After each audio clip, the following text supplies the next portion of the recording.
Астана шаарында болуп өткөн Азиядагы өз ара аракеттенүү жана ишеним чаралары боюнча кеңешмеде Кыргызстандын президенти Садыр Жапаров бул уюмга мүчө мамлекеттердин көңүл чордонунда болуп, эң маанилүү маселелерди козгоду.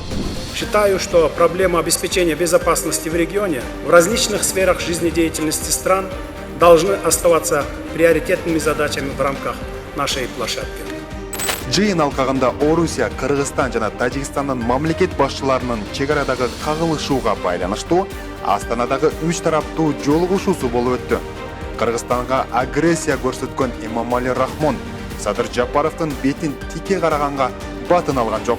Президент Садыр Жапаров агрессор Эмомали Рахмон менен кол алып учурашпай койгону аны өтө ыңгайсыз абалга калтырды. 3 президент столго отургандан кийин талкуу жабык эшик артында татаал болуп өттү. Президент Садыр Жапаровдун позициясы айдан ачык. Ал кыргыз тарап талаштуу маселелерди тынчтык жолу жана саясий дипломатиялык ыкмалары менен гана чечүү зарылчылыгы боюнча өзгөрүүсүз позициясын карманганын белгилеп, тажик тараптын куралдуу агрессиясынын кесепеттерин эске салды. Жолугушуунун демилгечиси Владимир Путин болгонун Дмитрий Песков Россия 1 телеканалынын журналистине берген маегинде айтты.